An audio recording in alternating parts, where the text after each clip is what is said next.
皆さんこんにちは、戦国無道です。あかねちゃんやで。今回も楽しく TNO をプレイしていきますよ。今回はどこでプレイしていくんや？アフリカの国家弁務官区、ポストアフリカ国家弁務官区です。国家弁務官区プレイか。オストラント以来やな。ここも最近有志の方が簡約してくださったので早速プレイさせていただきます。最近ありがたいことに TNO の翻訳率が目覚ましく上がってきてるからな。有志の方々にはほんまに感謝やで。それでは早速国家解説から入っていきましょうか。オストアフリカ国家弁務官区。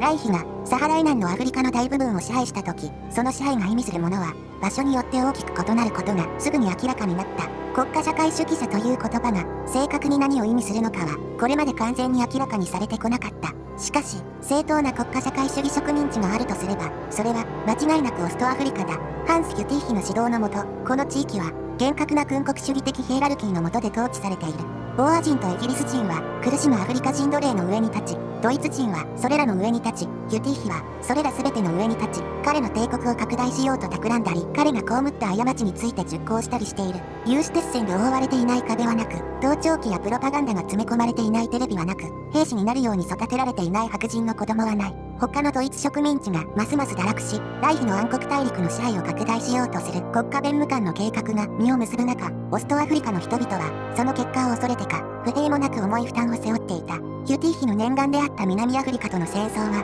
ほぼ手の届くところにあるように思われたが、アメリカ人は彼の想像以上に大きな敵であることが判明するかもしれない。彼の東アフリカのディストピアはその兵士の熱意と綿密さで測ると、おそらくドイツのアフリカ植民地の中で最も成功したものだ。しかし、ギュティッヒの中堅の王座は長く安定していることができるだろうか。それとも発展途上の紛争は国家社会主義ドイツの意志の悲劇的敗北になるのだろうか。この国家は第二次世界大戦終戦後、アフリカに設置されたドイツの植民地国家弁務官区の一つです。世界各地にある国家弁務官区の一つやな。ほんで、このオストアフリカはどういう感じなんや？オストアフリカ国家弁務官区の国家弁務官ハンス・ヒュティッヒは厳格な国家社会主義者で、ナチズムの理想に忠実で、アフリカにアーリア人の理想郷を作ろうと躍起になっています。言うなればアフリカのブルグントですね。一番ヤバそうな二つがついてんじゃねえか。アフリカの守護者。午後の蒸し暑さの中、エメラルド色の深い庭園に太陽が黄金色の光を放っている。白い石畳の小道に長い影が差し込み、時折庭師が影の中をふらふらしているのが垣間見えた。今は男たちが疲れ果て、仕事の終わりを告げる夕方の涼しさを待つ午後の時間だった。影の庭をうろつく奴隷たちとは対照的に、ハンス・ギュティッヒ国家弁務官は彼を囲む大理石の柱のように背筋をまっすぐ伸ばし、注意を払って立っていた。宮殿のバルコニーの影から彼は庭師たちを振り返そうに見下ろしていた。重いウールの制服に染み込んだ汗を無視して、ギュティッヒはマグカップを2時に上げ、アフタヌーンコーヒーの苦味を味わいながら一口飲んだ。アーリア人としての純粋さを保つことにこだわる彼の数少ない贅沢品の一つだった。コーヒーを飲み終えると、ギュティッヒは執務室に戻った。回転する扇風機の一段が空気を冷やし、部屋中に叩きつけていた。アフリカの蒸し暑い倦怠感とは対照的に、それらは少年時代に過ごした冬の作戦での日々を思い起こさせた。そのような無意味な考えを効率よく頭から拭い去り、ギュティッヒは巨大なマホガニーの机の椅子に座り、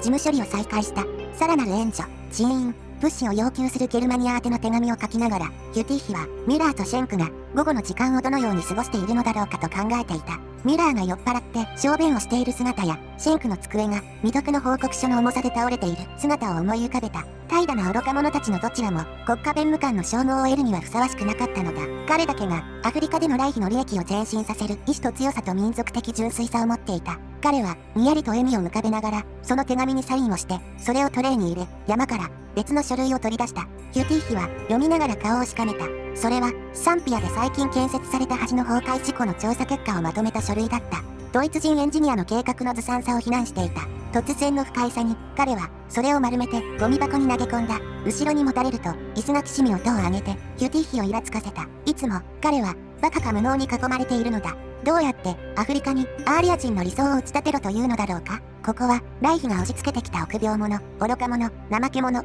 亡命者ばかりなのに、ゲルマニアはケルマネのことをライヒに使えるには不適格な人たちにふさわしいゴミの山だと思っているようだ。しかし心の奥で何かの小さな声で、それが彼をこの地位につけた理由ではないかと尋ねた。しばらくの間ギュティッヒは何もせずにただ扇風機の音に耳を傾けていた。彼の心の音と扇風機の音が区別つかなくなるまで、そして鼻でため息をつきながら国家弁務官は前かがみになってゴミ箱から丸めた書類を取り出した。すべてを憎んでいたのになぜか逃げられなかった。ヒュティッヒは理想に忠実で、それを実現しようと躍起になっていますが、同僚のアフリカ弁務官たちは毎日密漁や密輸をして私腹を肥やしていたり、空軍に予算を全部ぶち込んで財政が火の車になっていたりと、なかなか悲惨な状態です。ヒュティッヒはこんな無能でどうしようもない奴らと一緒に仕事をしなければならないのかと常に落胆し、怒りに満ちています。いやヒュティッヒ君、どうしようもない奴らのくくりに君も入れられてるんだよ。総局の会議。ヒュティッヒはいつも部下たちが到着が最後にならないよう必死に彼らの別荘から宮殿に駆けつけくるのを面白がって、数時間後に総局の会議を招集することを宣言している。やっとのことで部下たちはヘリコプターや運転手付きのセダンで到着し、宮殿の巨大な会議室に座った。この会議には目的があった。常に背中にナイフが潜んでいるのを感じているヒュティッヒは一部の将校に国家社会主義的な傾向があることを疑っていたのだ。彼は目を細めてテーブルを見回し、一人一人に目を配って誰がひるむかと、より重要な誰がひるまないかを確かめた。総局の中にシュペア派に共感する者がいるだろうか。しかしヒュティッヒ以外の人間にはそんなことは疑えなかっただろう。ヒュティッヒは側近たちをよく見ながらより徹底した監視下に置くよう心に決めた。諸君、最後の使用人が部屋を出ると彼はこう切り出した。我々は不安定な時代に手短に話そう。対外的には我々は大敗者たちとユダヤ資本主義者に脅かされている。内部では国家弁務官区の辺境で反逆者、逃亡奴隷、いわゆる革命家に悩まされている。我が兵士の人種的純粋さが我々を勝利に導くと期待しているが、勝利は保証されていない。脅威を克服するためにはオストアフ、理科の中枢にある癌を根絶しなければならない。彼はしばらく沈黙して部下たちの反応を伺った。緊張した面持ちのベアはいつもお気に入りの座を奪われるのを恐れている。デュポンはいつもと同じ灰色の顔をしている。フメーレフスキとメンゲレは死んだような目で彼を見つめている。ヒュティッヒは困惑したようにため息をついてこう続けた。我々の部下が改革派の汚点に染まっていては野蛮人と戦うことができない。自由主義者を我々の組織から雑草のように根絶やしにすることが寛容だ。彼らには来妃に仕える資格どころかアーリア人を名乗る資格さえない。この裏切り者を特定し粛清するために私の諜報員たちに協力したまえ。このような破壊分子が国家社会主義を弱体化させることを許してはならない。会議は続き、ヒュティッヒは破壊分子を根絶する計画を打ち出していったが、その間、あの怪しいナイフが自分の肉体にどんどん近づいてくるのを感じていた。彼は手遅れになる前に、彼はオストアフリカから裏切り者の思想の汚染を容赦なく、一片も残さずに一掃しなければならないのだ。私としては、死体の間を徘徊するハイエナのような自制心を期待したいところだ。なんか、やる気が空回りしてるように感じるが。本国からアフリカへの移動は事実上の左遷で、本国では使えない厄介者や無能というレッテルを貼られているのに等しいですからね。みんなやる気なんてありませんよ。アフリカに来た人はみんな本国からお払い箱にされた人たちってことか。アフリカ弁務官区はドイツ人にとっては不毛で未発展で、厄介者や無能が集められたゴミ箱くらいにしか思われていないようです。いや、そこまでボロクソに言わんでも。シジョンでは同僚たちのスキャンダルを暴き、それを本国に報告して彼らの本国での評判を落とすことができます。いや、評判が悪いからここにいるのでは。こんな辺境な地でもしっかり権力闘争し合っているのが面白いですね。不毛な地に来てもなお不毛な争いばっかしてんが。炎の輪。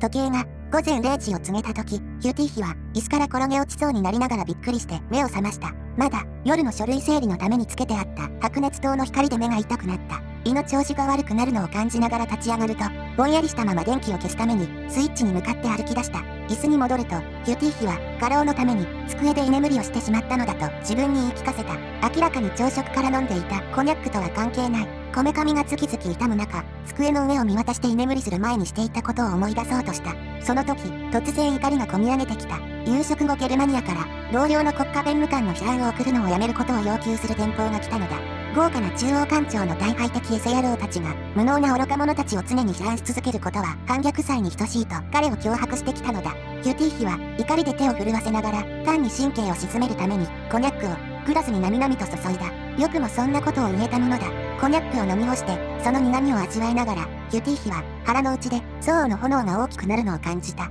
彼はゲルマニアを信用できないだけでなく、背中にナイフを突き刺そうと待ち構えている敵に大勢囲まれていた。他の国家弁務官区の反逆的なクソ野郎どもに、ライフから抜け出す機会を伺っている反逆者のボーア人に、北方の危険なイタリア人たち、まるで炎の輪に囲まれているようであり、彼の骨から肉が焼き切られる日が来るまで、炎は常に迫ってきているのだ。彼は、堕落者と裏切り者が勝利することを許すことはできなかった。キューティー妃はわずかに身を後ろに倒すと、すぐにあの恐ろしい骨が折れるような椅子のきしみが100万本の邪悪な針のように彼の脳に突き刺さるのを感じた。頭に血が上り、彼の中の何かがついに折れた。ゆっくりと立ち上がって椅子を掴んで、爽やかな夜の空気のバルコニーまで引きずり出した。大理石の欄干の上に椅子を持ち上げると、キューティー妃は残りの力を振り絞って巨大な川張りの椅子を向こうへ押しやった。青々とした庭園の暗闇を見つめながら、キューティー妃は椅子が下の砂利の上で砕け散る音を聞いた。彼は左右によろめきながら中へ戻り、執務室の床の上で気を失った。彼の魂は狂ってしまった。荒野で一人、自分の内面を見つめ続けて気が狂ってしまったのだ。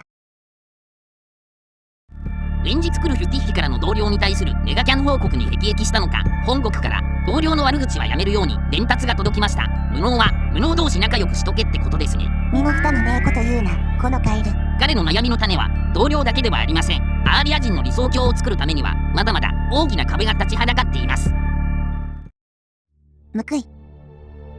コニャック3杯でほろ酔い気分のユティッヒは自身の完璧な規律を示しているスパルタ的食事と模倣しているソーセージとダンプリングというシンプルな昼食を取り終え、読んでいる書類の数値をいくつか丸で囲んだ。国内の反乱軍の確率に関する報告書はオストアフリカ人の人種統計に比べれば大したことはない。これは今まで読んだものの中で最も恐ろしいものの一つだった。この国家弁務官区設立以来唯一実施されたこの国勢調査によると、アーリア人は入植計画後ですら未だオストアフリカの極少数であることが分かった。アーリア人の人種的純度は明らかに現地民のアジンどもよりも優れているが、数の上では明らかに原住民の方が有利であった。もちろんオストアフリ力にはアーリア人よりも原住民の方が多くいることは知っていたが、その漠然とした推測と白黒で書かれた数値を見るのとは大違いであった。キューティー妃はペンを噛みながらしばらくの間じっと数値を見つめ、その後アーリア人の数に丸をつけた。ため息をついて、彼は戦争が勃発した場合、もちろんほぼ間違いなく勃発するだろう、